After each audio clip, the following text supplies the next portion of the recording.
Often, optimization tends to focus on making the most of your toolkit in a single boss fight, often a single target boss fight too. In this video, I want to go over a handful of tips spanning each role on how to make the most of your toolkit in an AoE pull in a dungeon. This means there will be a greater focus on dealing with AoE pulls, multiple fights back to back, and notably, where relevant, dealing with keeping up the attack while moving. And if you have any tips to add to improve your performance in a dungeon context, do be sure to leave them in the comments. Number 1. Tanks and pulling. As a tank, while you are not necessarily the sole authority on how much is getting pulled, after all, someone else might just choose to pull as well, your willingness and capacity to pull tends to have a huge impact on how quickly a duty will go. Obviously, the more you can pull and successfully get away with, the faster the duty will go too. Most of the time. But there are two other aspects to this that can improve your performance even further. The first aspect is in regards to how far you pull. Some tanks prefer to stop wherever the last pack they intend to pull is, while others prefer to drag the pack further until they hit a wall. There are arguments for and against both methods, and admittedly, both sides tend to get quite passionate about their preferred method. The important part is knowing which way makes sense for the individual group and pull. Let's start with the main advantages of pulling all the way to the wall.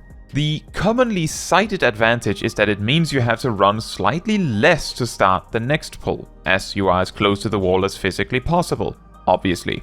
Another key advantage of this strategy is that if you're not well acquainted with the particular duty, you won't forget or miss any mobs most of the time. Sometimes a pack might spawn in as you continue down a hallway. When I say most of the time, there are a few dungeons where pulling all the way to the wall could mean a later spawning pack will spawn behind you. This can happen in Anti-Tower and Amarot, as a few select examples.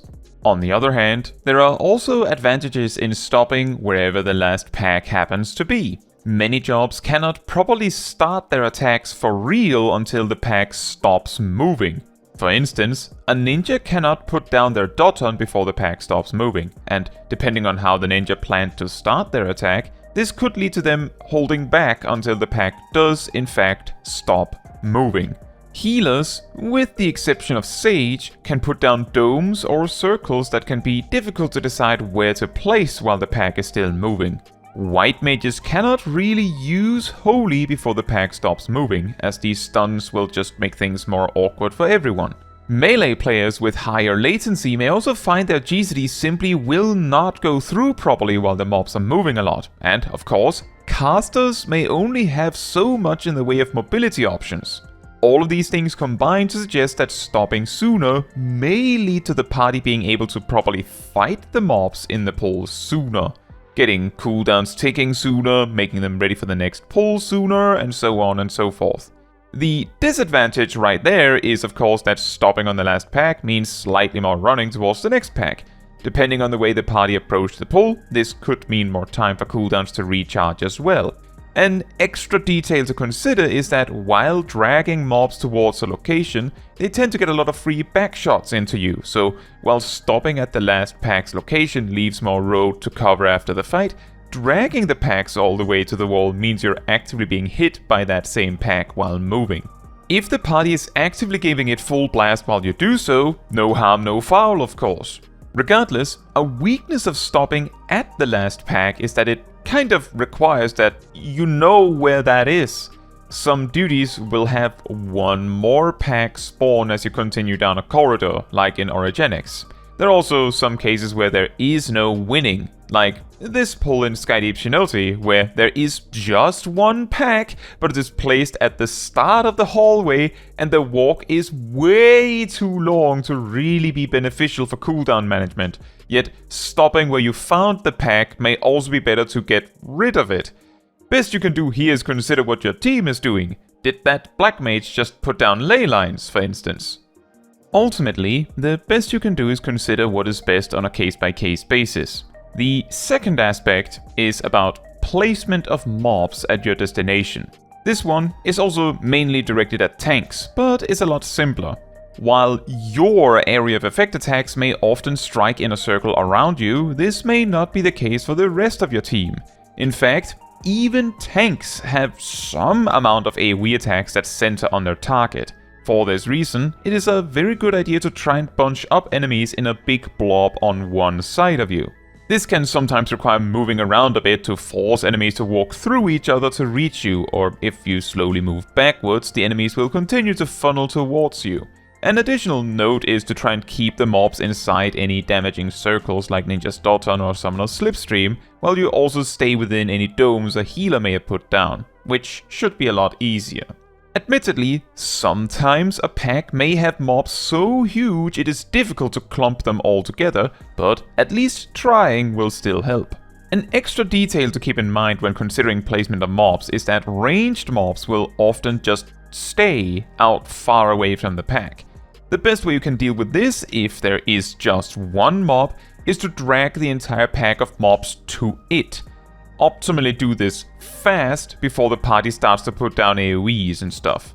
If there is more than one, the best you can do is either plant the rest of the pack on top of one of them and then move to the other when the first dies. Or alternatively, if you pull the whole pack far enough away from the ranged mobs, you might be able to make them clump together next to each other, so that you can move the pack on top of both. At rare times, you might even be able to use a wall to force the ranged mobs to come to you. This typically comes up in Aurum Vale, for instance. If the mobs can't see you, they will come towards you to fight you. Number 2. This one is mainly directed at mages and healers, but could be helpful for other roles as well. Keeping up the attack while on the move. While the pull is always only as long as the last mob, we will get back to this, being able to attack while the tank is initially rounding up the mobs can make things easier overall. To that end, here are some ideas to keep up the attack while the tank is pulling mobs, with the jobs that otherwise rely on cast times. Among the healers, the barrier healers can typically use Art of War or Discrasia.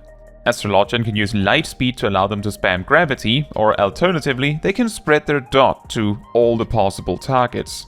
White mages would also mainly have to rely on applying their dot to as many targets as possible while the tank is pulling.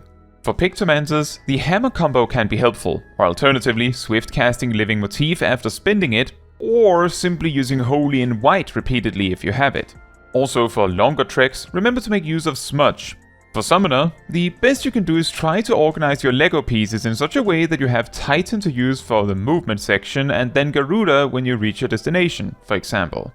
Another way is to finish the previous fight with Ruby Rights, such that you can use Ifrit's melee 1-2 combo to begin the next pull and then continue into Titan. For Red Mage, try to make use of as many of the instants from Acceleration and Swift Cast as you can. However, one more thing you can do is use Korakor to dash up to the pack, then run slightly ahead of a mob, and then Déplacement off of it to get further ahead. This can allow you to fit an actual spellcast or two in before the tank passes you again. Finally, for Black Mage, for the first pull in a duty, your best bet is often use Swift Cast to Blizzard 3, Triple Cast into Blizzard 4, or the AoE options into Fire. Consider also applying Thunder in between for the journey. But for future packs, another way to really drag out your options for the run is to use Ice Paradox into Fire Paradox, optionally using Fire 3. Personally, I like to save the first one to make my AF1 F3P easier later. After that, you can use Triple Cast for Flare Flare Flare Star if you're still running. Again, remember that spreading Thunders can also help drag out your instant options a bit.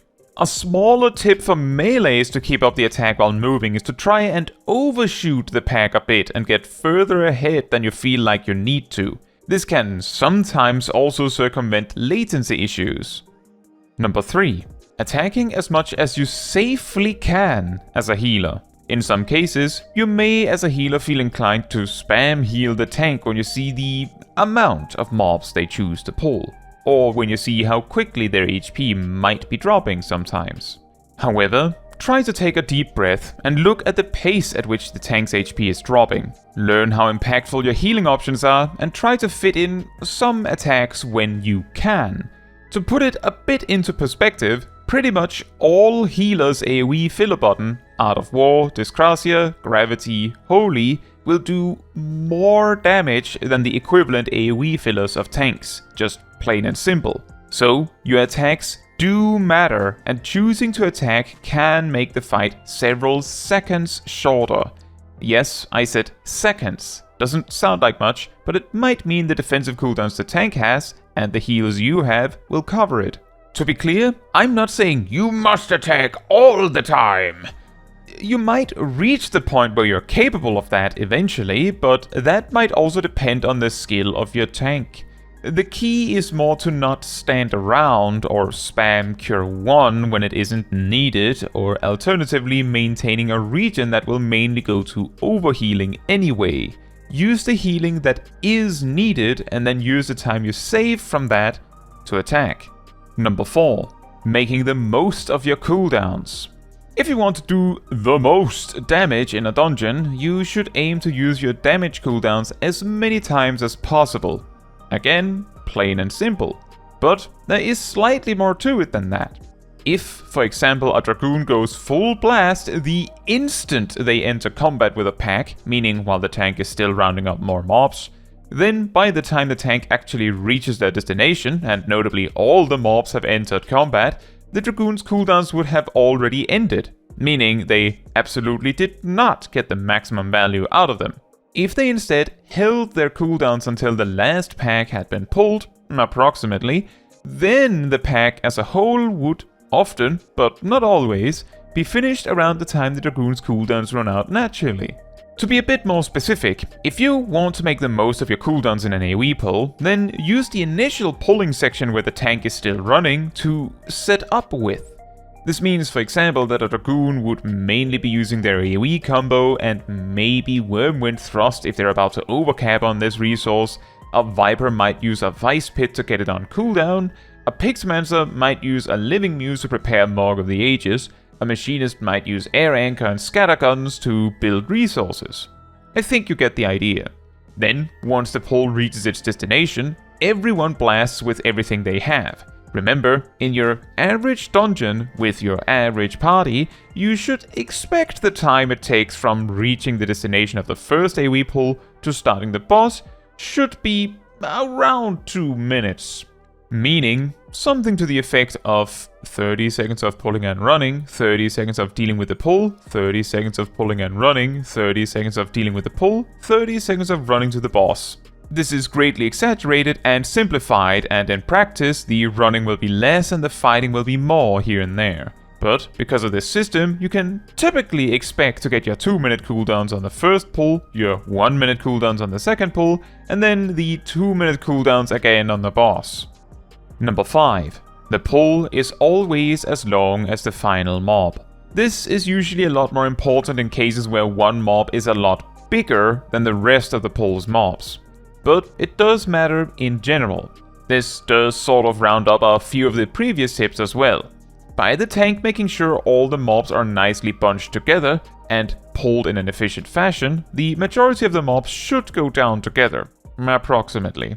However, this becomes even more effective if everyone chooses to actively prioritize the mobs with the most HP, which at least tends to start with being the ones that are pulled last. Many jobs happen to have either single target OGCDs they're using anyway, or AoE attacks that do more damage to their primary target, and by main targeting the healthier mobs, you can ensure that everything goes down together, which would also enable jobs with more evenly spread AoE damage to be able to continue their AoE for longer. In very rare cases, you might alternatively want to prioritize the weakest mobs to get rid of them in case the tank and healer are running out of juice. But I'm mostly mentioning this just in case, as it should be quite rare these days that this would be necessary. A particular example where efficiently AoEing can be crucially important for clearing as effectively as possible is in the final pull of the new Underkeep dungeon, where the bygone Road Ripper almost certainly always outlives the rest of the pull by such a huge margin that you likely may need to resort to single target rotations on it to finish it off. But the better you cleave the whole pack, the less time you would need to do so.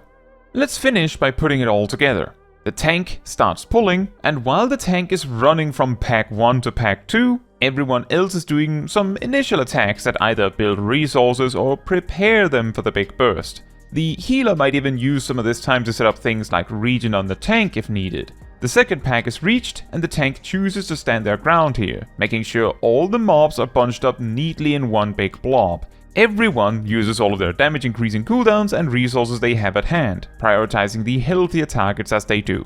While the healer may also do this, they keep an eye on the tank's HP. The tank of course makes sure to use their defensive cooldowns efficiently. And as the poll wraps up, everyone prepares to do it all over again. I recognize that some of these tips might seem entirely obvious to some, but it might not be obvious to everyone. For instance, how to keep up the attack as a caster while the tank is pulling is not something that is always seen as super important. You'll get to attack eventually anyway, right? You'll figure it out. Anyway, if you have some tips of your own for making quick work of dungeons, do be sure to put them in the comments. And if perhaps you're a tank and feel like I maybe took a bit for granted that you knew some other details such as how to manage your defensive cooldowns, then I have a separate video of tips for improving your tanking, which also covers these things. Find it in the iCard or in the description.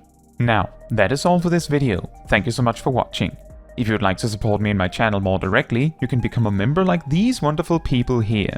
You can also alternatively support me through Ko-Fi, link in the description.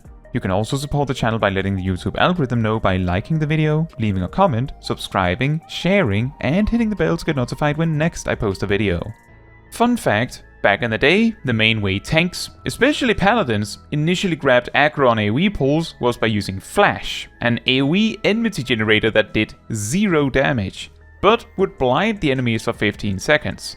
Due to doing so as they started rounding up mobs, assuming they were pulling multiple packs, it is perfectly reasonable to expect that most of the time, blind wouldn't actually last that long thanks to diminishing returns on later applications in the fight.